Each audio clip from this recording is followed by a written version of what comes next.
Hi, thank you for joining my channel. It's nice to see all of you guys today and wondering about sobriety because that's a road that I know a little too well. So about my journey a little bit, I drunk and a drug addict since I was 14. I'm 35 now. I didn't stop until like 8 months ago. So I'm still in the process of still finding my sobriety. I haven't touched anything since, but there's certain steps that I had to go through that helped me. One of the main ones was I had to admit myself that I needed help. I would stay up all night thinking that I was just worthless. I'm a dad. I was going to lose my family with all of this. I didn't think about anybody, didn't care about anybody except myself and how to get drunk or next time I could. So that was a big issue. It's got to the point where I stopped caring about my kids being up, and I wanted them to just go to sleep so I could start drinking. And then it got to the point where I just didn't care if they were awake or not. So that became a big issue. I ended up every night staying up, listening to sad songs. Wanting to be sober never happened. I always thought I could do it myself. I could not. I had some friends that ended up helping me and my wife backing me up through the sobriety area of my life because finally I decided to break down and say I needed help. So I ended up going to rehab, and that was a big step all on its own. You have to go through certain things to get there. A lot of people have to drunk tank, and that in itself, the process is overwhelming. Getting the shakes, feeling like crap, all of that.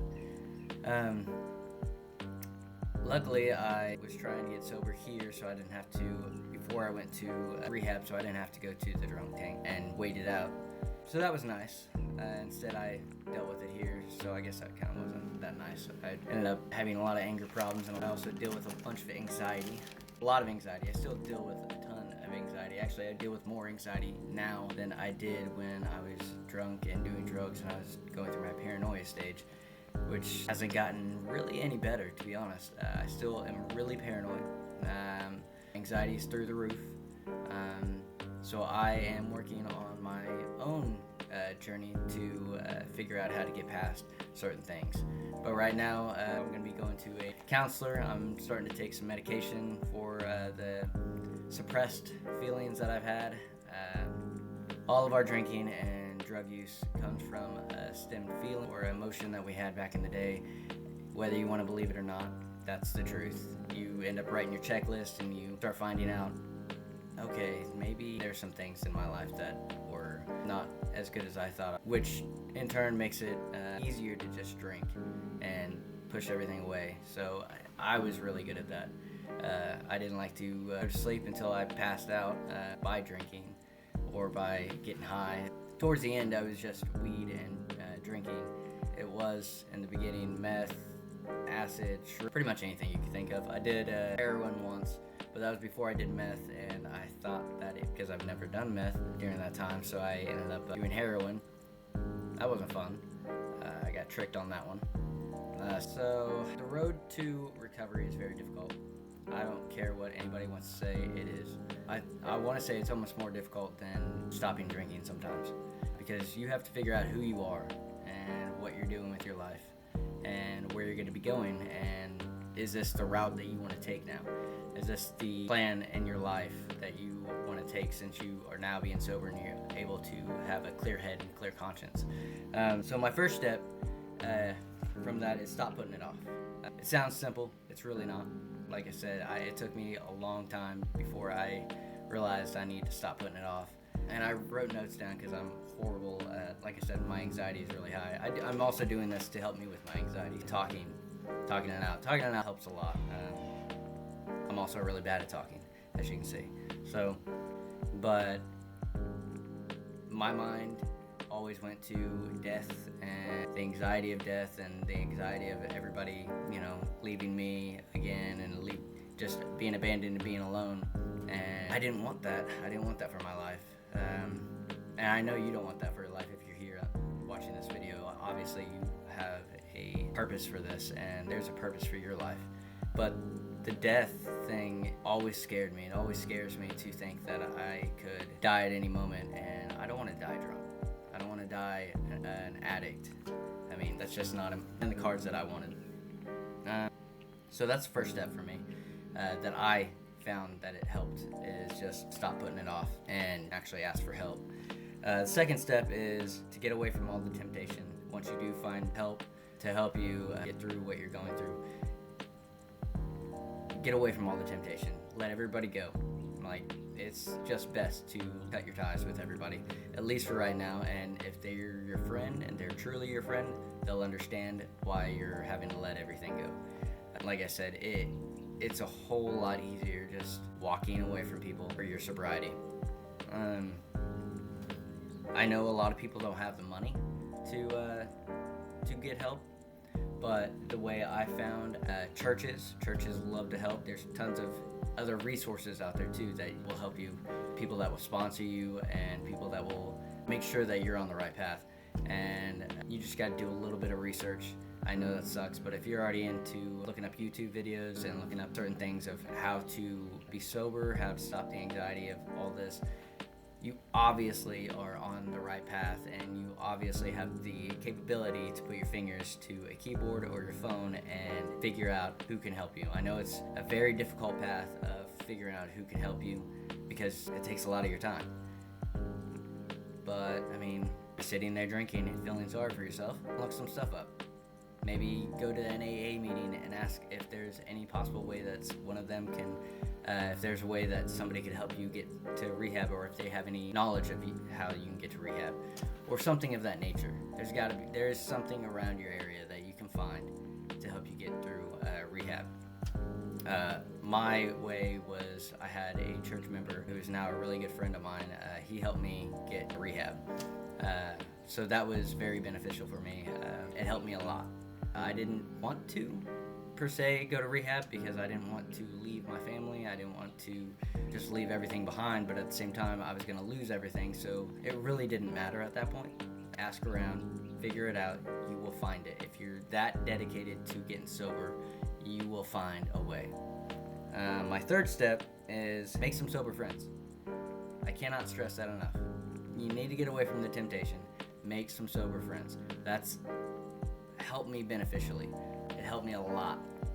Staying away from people that drink, that smoke, that do anything, it just helps a lot to get away from all that and find some people that are actually uplifting and wanting to, help you out and know that you're growing and that you're a work in progress and that they're there every step of the way to help you.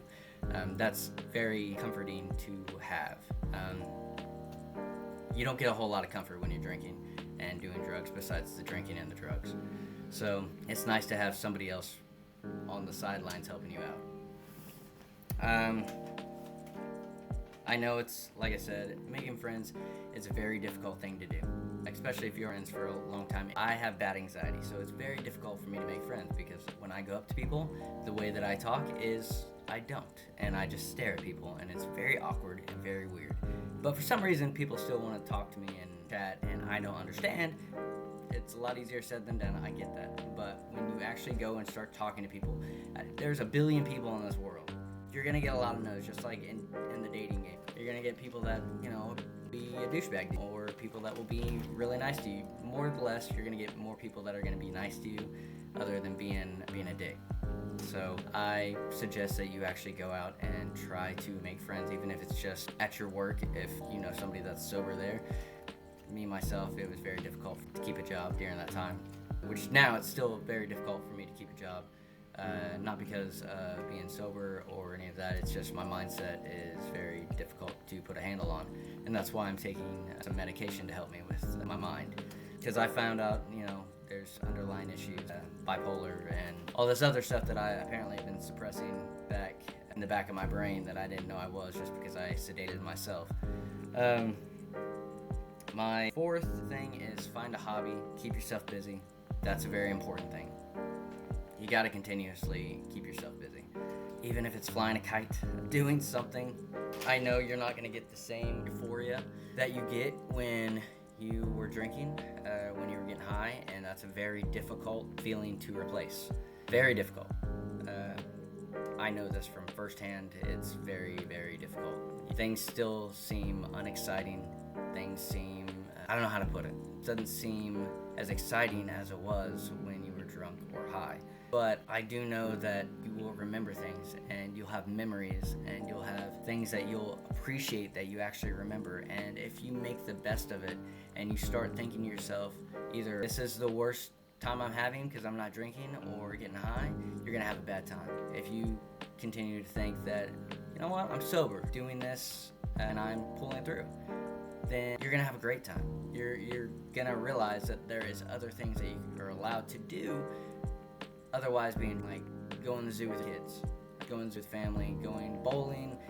Granted, yes, you can drink while you're bowling, but by the end of it, you're just a slob bowling, and then it's not as fun as you think it is during that time, if you look on the outside perspective, because once you're sober for a little while and then you see how people act when they are drunk and when they are high, it's a totally different feeling.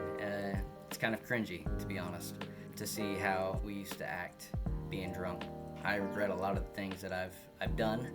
I regret a lot, and now that I'm sober, I really don't regret a whole lot anymore.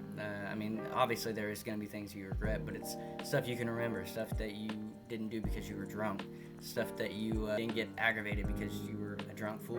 You still remember the certain things that you can take initiative on these kind of stuff instead of just forgetting about it. It's nice. So there's a lot of different things, and there's a lot of different ways to get past the anxiety and the drunkenness and the addiction. Like I said, it's a whole lot easier said than done. You're just gonna have to do it. It's not something that is gonna happen by the next day.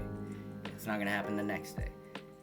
You're gonna have to continue working on it. I'm still working on it. I have problems going to the gym because of my anxiety. I can't even go because of the people around me. I'm not very good at going to AA anymore because of being around people. So, like I said, I understand the anxiety part, and me, myself, I'm working on that. And that's, like I said, one of the reasons why I'm making this video is not just for you, it's for me. So I can learn to talk again, learn to be a human again, learn to be appreciative of the world around me, and be appreciative of who I am, because that's going to be one of the biggest parts that nobody really talks about is who are you after you're done. When you start being sober, who are you? Because you didn't really have an identity. Well, I mean, I guess you did. You had an identity while you were drunk, and you were an addict, and that defined you. But now that that's gone, what defines you now? Who are you? What path are you wanting to take? And that's the kind of questions I'm living with on a daily right now. And eventually I will find my way. Just like you, we'll all find our way. Keep pushing, keep staying strong.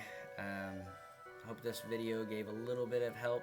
I will be back next week to talk about more and continue on this path of where I'm going with my life. And you can throw some comments in there, give me a like, and we can figure out where everybody's going. So I am down to 100% talk about our journey together. I appreciate it. Thank you guys. Stay sober. Don't let your anxiety get to you. I'm working on it. You work on it too. All right, bye.